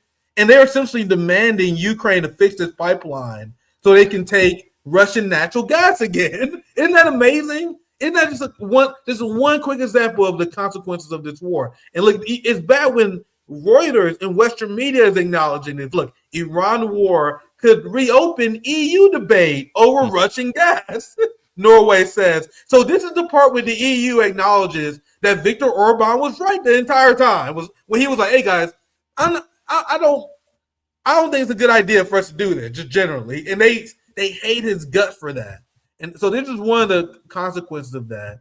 And Putin, he's not happy about what's going on. Look, and Putin is going, he's driving the screw into Europe's side here. I don't know if you guys seen this. There's a video of him talking about this as well, where he said he may consider ending natural gas sales to Europe, especially if they continue to sell continue supporting this war with Iran. So Putin is trolling as well. He's hitting Europe where it hurts, right as Europe is considering buying Russian liquefied natural gas, and he's like, you know what? I might change my policy. That if you support this terrorism against Iran, we're not going to sell you liquefied natural gas. But all right, now all right. I don't want to take too much of your time. I want to get you out of here. I want to give your final thoughts. There's so much more to break down tonight. The last thing I will share. Actually, I will share one more thing. I want to get your final thoughts on this, just to show the scale. I kind of ran low on time here, so this will be the last thing I'll show. I want to get your thoughts on this, Adnan, as we wrap up, because we've been talking about the consequences that Iran has paid. We talk about how they've been decolonizing the West. I've been showing you guys their victories, so it would be irresponsible for me not to show you guys the cost that they're suffering too. That's why I want to make sure I at least include this as part of our segment today. So much we could have covered. Once again, we definitely got to bring you back on. But let me quickly show you this, and I want to get a reaction, because there's these scenes in Tehran is absolutely insane. Yeah. The United States is engaging in indiscriminate strikes on civilian areas. They're bombing a city with 10 million people, densely populated, indiscriminate bombing about it. There's 9 hospitals, and these numbers are still climbing. There's 9 hospitals that's been bombed. Obviously, they murdered 160 school children. They apparently bombed a women's basketball gymnasium, a red crescent building, a TV station, a few residential blocks. This is where I got my reporting on the numbers here. Like 912 Iranian civilians. So, fam, they are causing immense devastation, and they're making the Iranian people pay for their acts of resistance. And we must be clear-eyed about that. So let me squeeze this last video clip in, because we have to show this. And this is going to be the last thing I get your reaction on tonight. Because this is Pete Hegseth essentially admitting that they have been tactically defeated by the state of Iran. They have been humiliated. Their empire has been exposed. So they have no choice but to engage in terrorism. So I appreciate your patience now, but I'll play this video clip and I'll get your final thoughts. And fixing their leaders and their military leaders. Flying over Tehran, flying over Iran, flying over their capital, flying over the IRGC, Iranian leaders looking up and seeing only U.S. and Israeli air power every minute of every day until we decide it's over. And Iran will be able to do nothing about it. B-2s, B-52s, B-1s, Predator drones, fighters, controlling the skies, picking targets. Death and destruction from the sky all day long. We're playing for keeps. Our warfighters have maximum authorities granted personally by the president and yours truly.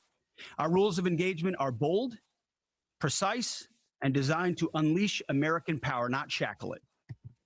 This was never meant to be a fair fight, and it is not a fair fight. We are punching them while they're down, which is exactly how it should be. You guys realize our brothers and sisters in Iran are fighting satanic monsters, right? They're fighting satanic beasts who brags about murdering innocent school children. So how can anyone not be clear-eyed about who is on the side of humanity right now? Sorry, let me get you in here. I got a lot. This shit makes me we gotta arrest this motherfucker. He's still young, guys. There's no statute of limitation for this shit. We gotta let this he gotta pay the price of this shit by the time he reached the end. That's all I'm gonna say. We need someone to run on that. Put Pete in prison forever for this shit. But sorry, Nan, what's your thoughts? No, yeah, you're right. There should be no statute of limitations on war criminals murdering innocent civilians in mass killings, mass slaughter. This guy is a crusader, killer. He's encouraged the entire military to believe that this is all part of a divine plan to trigger Armageddon. I don't know if he even believes that, but he definitely, one thing we know about the Crusaders is that when they conquered Jerusalem, they slaughtered everybody in the city. That kind of thing was sort of unheard of, in ancient warfare. But these people have no limits and restraints for their barbarity, and it's absolutely disgusting to see. It really pains me. It's not just an abstract issue. I did have the opportunity for the first time to visit Tehran in December of this last year, and to see that cityscape shrouded in ash and smoke, a place that I saw and recognized as a beautiful city set close to mountains, and to get to know and understand something about real Iranian people and their culture and society. To see them having to suffer this, it really is just so painful. It's like the pain that we've had watching the Gaza genocide. It's just expanded now to another location in this Epstein Empire's colonial violence. And we have to really be in solidarity with the people of Iran, who are bearing the burden of trying to, in real point of fact, to save humanity from these beasts. You put it so well. I mean, these beasts threaten the safety and security of everyone. And we must, listen to what Abu Ubaidah said. He called upon the free peoples of the world. We can do much here in the imperial core, to put a stop to it, or at least to weaken the capabilities of the empire politically, to continue to have a consensus. Look at what happened in Congress. The Senate voted, and despite the fact that he's shredded the Constitution, made a mockery of the Republic, this is a clear empire. They didn't even have the courtesy of like telling the Senate and Congress that they were going to start a war, much less actually seek constitutionally legitimate authority to do so.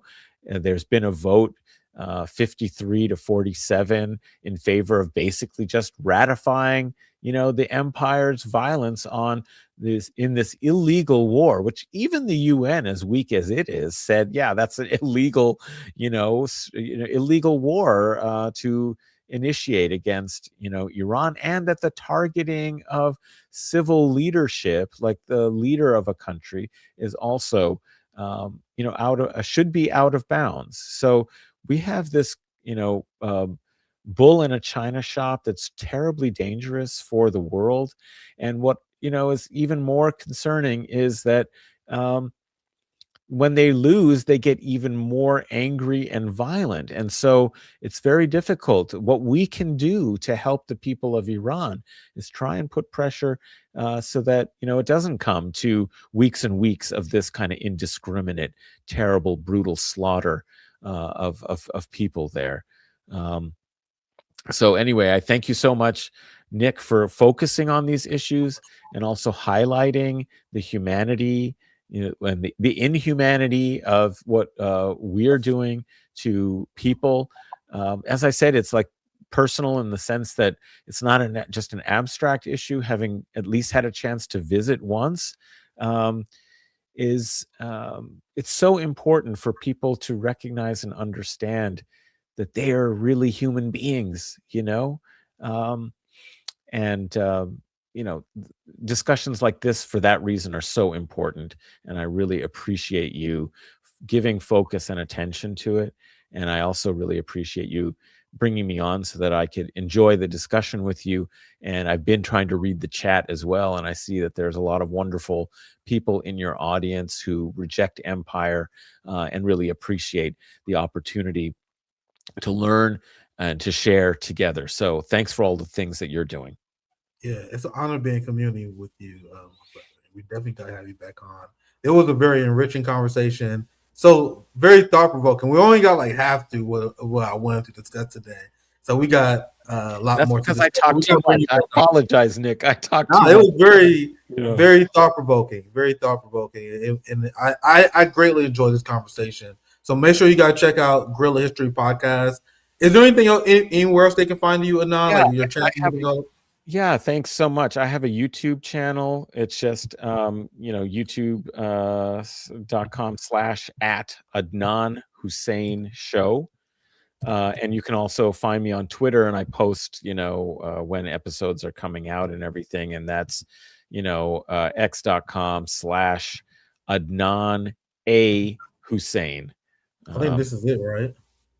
That's it. That's the YouTube show. And I have had, like, if you go to the live section in particular, I've been doing a lot of live streams since the war started. Saturday, I've probably done 4 or 5 live streams. Yeah, boy, he been in the lab cooking. Yeah, I see you, bro. I have been. And so, people can go check those out. That would be great.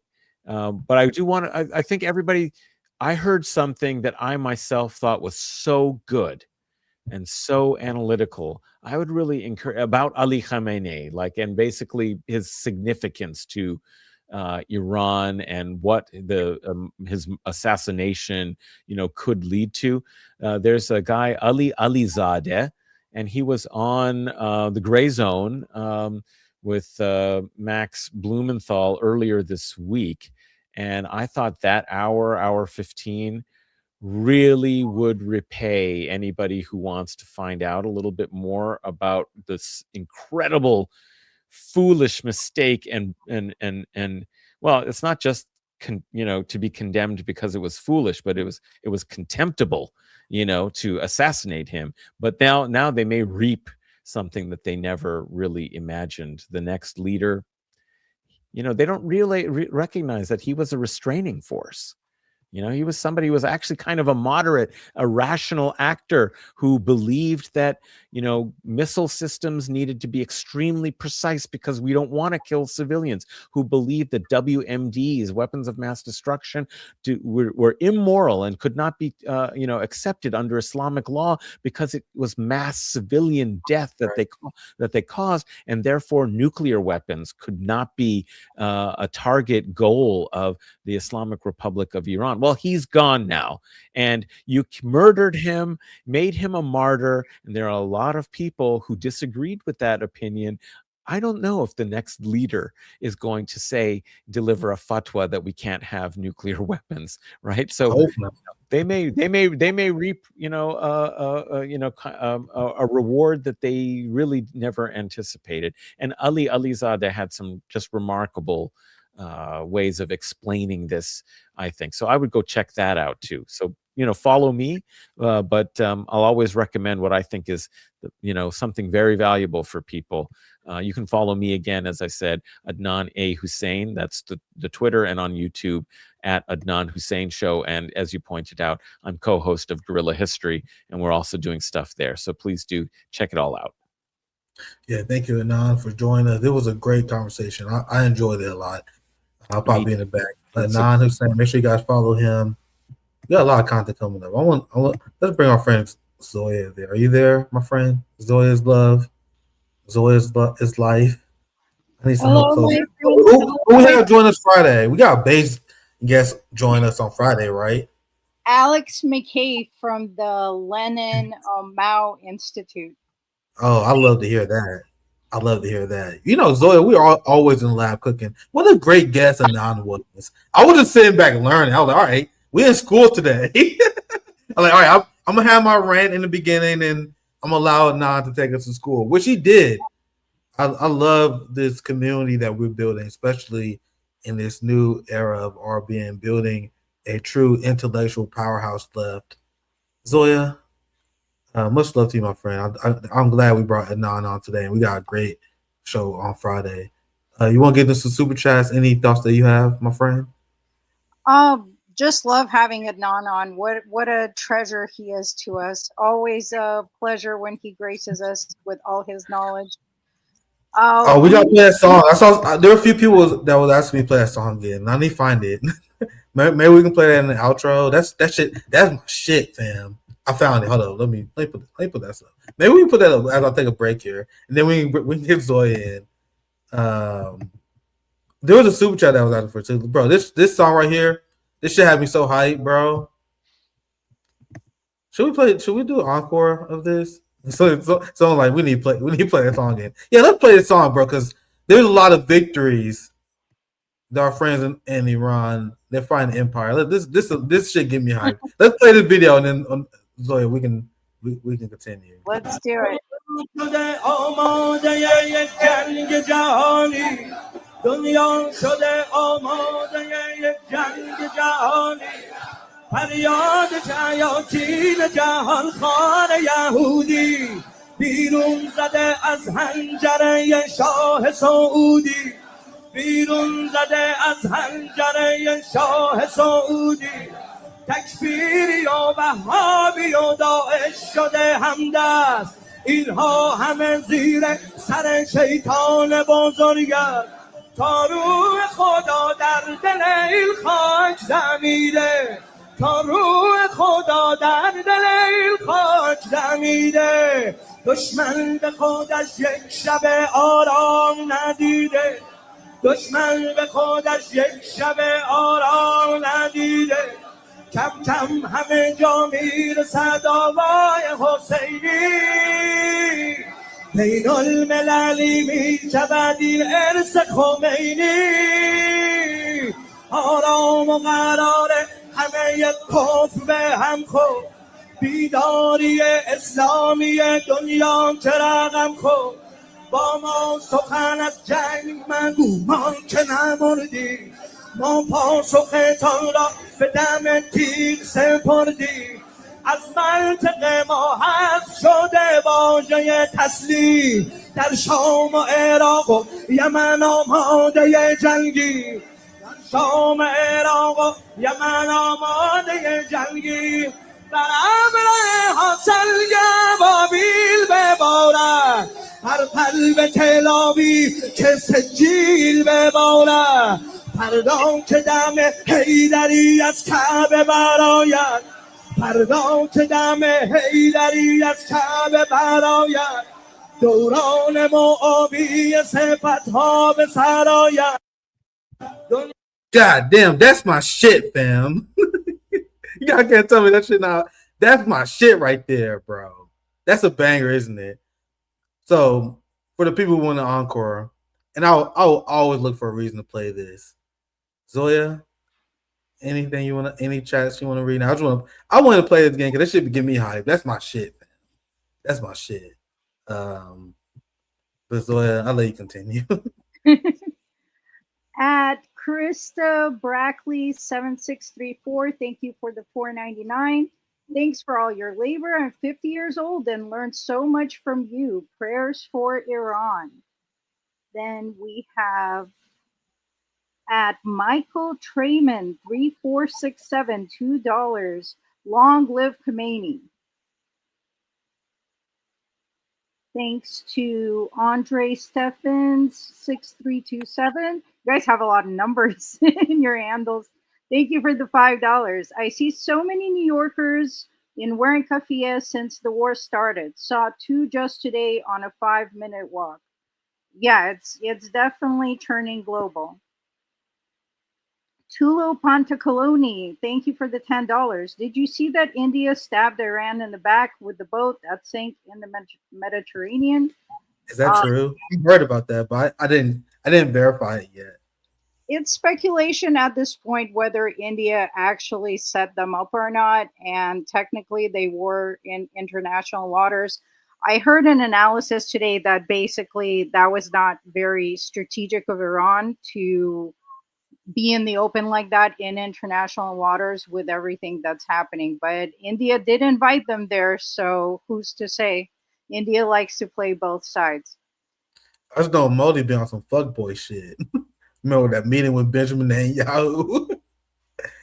Man, that was just know that was a massive PR blunder for the country of India for sure. Dance pounding around with Netanyahu, so that's who he is.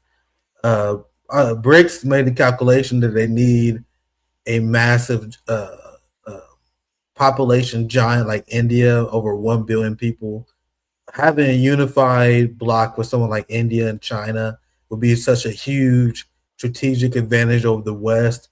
They leveraged that with all the cringe ass shit India brings to the alliance. And there are a lot of people that say that they're a weak point alliance. They did help buy Russian gas and help them avoid sanctions. They have been strategically helpful in BRICS in some ways, but they are cringe as hell, and they are in a lot of ways the weakness to the group. But I understand the need to have a massive country like that on your side, though. It sucks. There are also millions of communists in India, like a really powerful movement. Yeah. So it's a complex country like any country, but they typically will act in their own best interest. So as the world turns towards China and Russia, they will go with where their interests are. That's why they're laundering Russian oil right now to Europe, so Europe can pay double. Someone reached out to me to have Bush wear on. I'm down to have anyone on.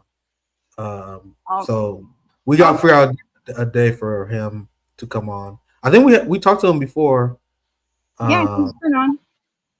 I'm down. Yeah, anyone who's part of this anti-Zionist movement. I have some differences with Bush and some things, but I'm down to have anyone who wants to form an alliance to take down the Epstein class. So I reached out to somebody from Green Party because someone emailed me. I'm like, hey, I'm down. I just gotta find a day to do it. So yeah, I'm down to have them on. I'll read the full super chat at Mike Fox 5 Fool. Thanks for the $4.99. Would you have Green Party California government candidate Butch Ware on the show? He's polling at 2 to 5%. The media is shutting him out. The other candidates are so bad. Nick already answered that. And then we have Joseph Macy 7370. Thanks for the $4.99. You guys are all secret agents. Everyone has numbers in their handles. What was that song you started your last show with? Can I hear that shit again? Well, Nick already hooked you up. Yeah. He's ahead of the game. Yeah, that's the call. Yeah, I remember seeing that comment. So yeah, that song is a banger. Certified hood classic, my friends. Restless Native 781. Bless up, Nick, Adnan, and Chad. Long time viewer Cat Terrell, thanks for the $5. Great guest. I think this is the name of it here. Sorry to interrupt you, but I just saw this. Nick put me on that song.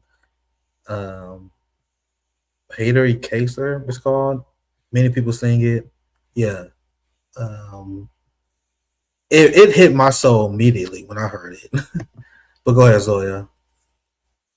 Yeah, everyone's loving it. These are just some comments from the chat. So I just started a few to give people shout outs and read some of their base points. Andor Dude at Rupert, this is 100% correct. Iran's crime is not being part of the central banking system. Cuba and North Korea are not members either. So there's a pattern to this empire. How dare they? How dare they? James Starks 4574. Remember, Trump declared war on all BRICS members. Yep, they can't allow Iran to fall. Adnan said that. I agree as well. But they've been stepping up in their own ways. We only scratched the surface of what I've been reading and studying. Like, for example, Putin undercutting Europe, China putting diplomatic pressure on Gulf states. They're providing technology. They providing AI and technology to Iran to bypass United States radar. Like, and I'm just scratching the surface of what the technology they're providing them. And obviously, there's analysis that can be had of what they could do more here or there. But from what I've seen, they have stepped up to this moment, and the West has been put off guard, which is why Donald Trump had a meltdown attacking Spain and the UK and Europe for not doing enough to help them. And that's another segment we may get into more in detail later. His meltdown over Spain and Spain fighting back. Do you guys think Trump will attack Europe for not helping them fight Iran if things was going well for him? If things was going according to plan? I don't think so. Oh, there, Zoya, Joseph Massey, how about a long show tonight, Nick? I think 2 hours qualifies. Yeah, this already long planned, of course. Already way long enough planned. Arbiter Class 1119. Adnan is a great guest, very informed.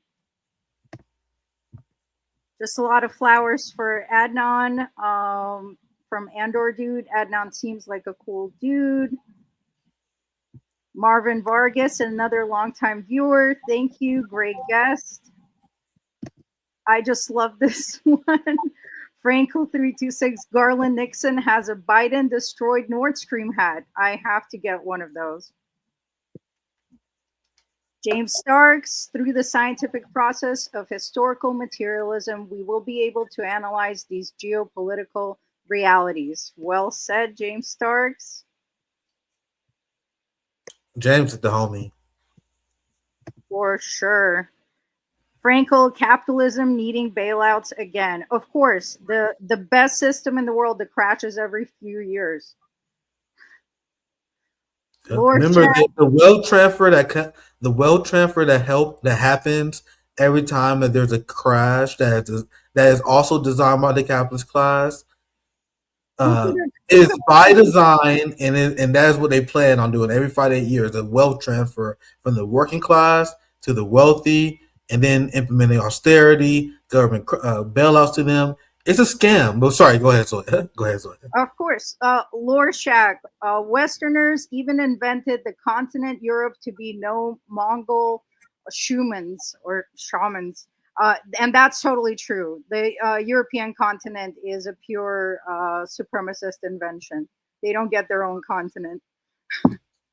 Casey McKay Poon is hilarious. He absolutely is. He is having such a good time trolling these war criminals right now.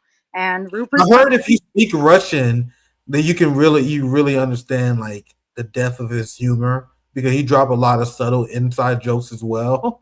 That like they like explain it, but it doesn't really hit in translation. That's what I heard. It doesn't. It's absolutely true. He's really, really funny and like intelligent funny. Violin. Iran is enforcing international law. Absolutely. Yeah, great way to put it. Rami 237. They committed the same war crimes against Korea. They sure did, and Korea has nukes, and they're not going to commit those crimes again, are they? At Carson 59 or S9. Great guest, Nick. And of course, Arbiter Class. Yes, Lenin was always very based. Chairman Meow, the tankies are always right. The great burden of always being right. Fei Lu, great guest, very well spoken. And we have a few more super chats. Comrade Purple W9Y, thank you for the $5. Much love to you, Comrade. Another banger show. Joseph Massey, thanks, Nick. That gets me pumped up. And Johnny Ayers, thanks for the $4.99. We are finally at the end. Wow, the chat really showed up for us this time. Yeah, I think we've been on fire, especially lucky to have Adnan on. We have a lot of great guests coming up. Friday should be a great day as well. Hope you guys enjoy the show. Make sure you guys support the Patreon. Zoya, any other announcements that we should say here before we wrap the stream up? Just always support and subscribe to the Patreon. It's in the description. We will be back on Friday with an amazing guest that all of you guys were demanding, Alex McKay from the Institute. So make sure to tune in Friday, 8 p.m. Eastern Time. And until then, talk to your neighbors. Start organizing in your communities. It's never too late. Have some revolutionary optimism, because chaos is also a great time of opportunity. Yeah, make sure you guys check out my show with the Palestine News Network on Monday if you missed it. That was another great conversation. Once again, we always in the lab cooking. I got Hotspot I released tonight. I have another one I will be working on tomorrow morning. So a lot of content on my channel. We're always in the lab cooking. Peace out, y'all. Take care.